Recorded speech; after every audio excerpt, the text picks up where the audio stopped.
নমস্কার, আমি Tanushree. Welcome to art lover Tanushree. এই ভিডিওটা খুব মজার হতে চলেছে, আপনারা সঙ্গে থাকুন। এই ভিডিওটাতে আপনারা রেজিন ওয়ার্ক দেখতে পাবেন। তো শুরু করছি। এটা হচ্ছে এপক্সি রেজিন পার্ট এ, আর এটা হচ্ছে পার্ট বি, হার্ডনার বলে এটাকে। এখানে পার্ট এ আর পার্ট বি আমি 2:1 অনুপাতে মিশিয়েছি, মানে রেজিন হার্ডনারের ডাবল থাকবে। মেশাবার জন্য আমি এখানে একটা পুরনো কাঁচের গ্লাস ব্যবহার করছি। এখানে আমাদের আসল ধৈর্যের পরীক্ষা, রেজিন ভালো করে মেশাতে হবে। আমি এখানে প্রায় 10 মিনিট মতন মিশিয়েছি। মেশাবার পরে রেজিন আমাদের আধ ঘন্টা সময় দেবে, তারপরে আস্তে আস্তে শক্ত হতে শুরু করবে। আমি যে আর্ট পিসটা বানাবো তাতে এই স্টোনসগুলো অ্যাড করব। আপনাদের যা খুশি অ্যাড করতে পারেন। এর মধ্যে আমি একটু বালিও মেশাবো। তো এই রইল আমার মোল্ডটা, যেটার মধ্যে আমি রেজিনটা ঢালছি। একটু বালি দিয়ে দিলাম দুটো কর্নারে। তারপরে ধীরে ধীরে আমি ভালো করে এটাকে চারিদিকে ছড়িয়ে দেবো। আমার যতটা দরকার একটা একটা করে আমি স্টোনসের মধ্যে অ্যাড করছি। বাজারে অনেক ধরনের মোল্ড পাওয়া যায়, আপনারা আপনাদের পছন্দ মতন সংগ্রহ করবেন। এবার আমি বাকি রেজিনটা ঢেলে দিয়ে আস্তে আস্তে স্প্রেড করে দেব।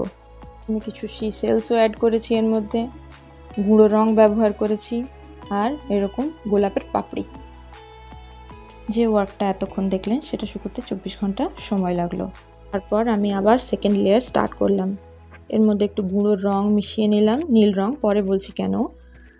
তারপর ধীরে ধীরে আবার আমি একই অনুপাতে রেজিন এবং হার্ডনার মিশিয়ে পরের লেয়ারটা স্টার্ট করছি।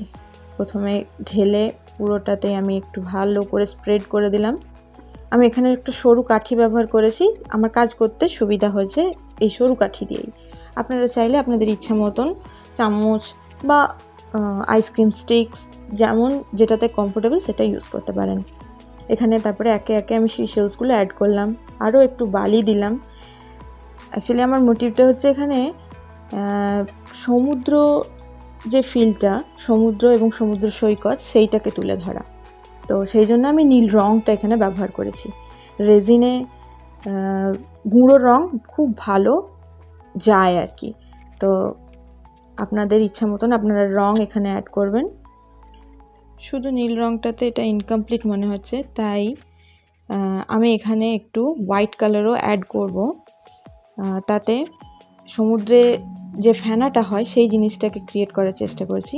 এটা আমি রেজিনের সঙ্গে একটু অ্যাক্রিলিক হোয়াইট মিশিয়ে উপরে ওই এক ফোঁটা করে দিয়ে ওটাকে স্প্রেড করে করে এইভাবে লুকটা নিয়ে এসেছি। সমুদ্রের ঢেউ একে অপরের সঙ্গে আছাড় খেয়ে সাদা ফেনা তৈরি করে, সেটা এখানে করেছি। এবার আবার এটা 24 ঘন্টার জন্য শুকোতে দিলাম। এইটা হলো মোটামুটি একটা ফাইনাল জায়গায় পৌঁছেছি। আর আমি এটার উপরে কোনো রকম রেজিন ওয়ার্ক করব না, ধীরে ধীরে এটা মোল্ড থেকে আমি আলাদা করে নিচ্ছি। মোল্ডটা এই পাতলা একটা প্লাস্টিক দিয়েছিলাম যাতে এইভাবে বার করতে সুবিধা হয়। আমি যেরকম চেয়েছিলাম এই লুকটা ঠিক সেরকমই হয়েছে। এখানে নেল কাটার ব্যবহার করছি ধারে ধারে শার্প এজগুলোকে কেটে ফেলার জন্য। রেজিন শুকিয়ে গেলে ভীষণ শক্ত হয়ে যায়, তাই ধারগুলোকে আমি স্যান্ড পেপারে করে একটু ঘষে দিলাম যাতে হাতে লেগে হাত কেটে না যায়। এবার এই আর্ট পিসটাকে একটু রয়্যাল লুক দেওয়ার জন্য আমি অ্যাক্রিলিক গোল্ড কালার ইউজ করেছি, যেটা আমি ব্রাশে করে ধীরে ধীরে এইটার সাইডে সাইডে লাগিয়ে দেব। এই কালারটা আমি 3 কোট দিয়েছি, একবার শুকিয়ে গেছে, আবার আরেকবার, আবার শুকিয়ে যাওয়ার পর আরেকবার। এইভাবে দিলে এটার লুকটা অনেক ভালো আসে। এই আর্ট পিসটা আমি অ্যাজ এ গিফট প্রিপেয়ার করেছি, আমার হাজব্যান্ডের বার্থডে ছিল সেই জন্য।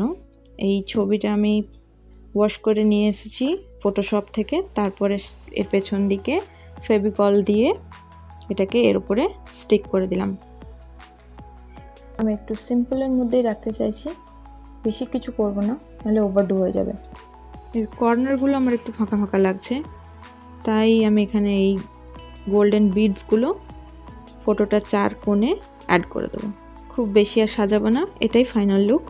আপনাদেরকে কাছ থেকে এবার একটু ভালো করে ডিটেলে জিনিসটা দেখিয়ে দিই। রেজিন শুকোবার ব্যাপারে দুটো গুরুত্বপূর্ণ কথা বলে রাখি। রেজিন শুকোতে অনেকটাই সময় নেয়, তাই খেয়াল রাখতে হবে যেখানে শুকোতে রাখবো সেখানে যেন সোজাভাবে রেজিনটা থাকে, নইলে একদিকে কাত হয়ে থাকলে পুরো রেজিনটা একই দিকে চলে গিয়ে আর্ট পিসটা নষ্ট করে দেবে। আর যতটা সম্ভব ধুলো থেকে দূরে রাখার চেষ্টা করতে হবে। Thanks for watching.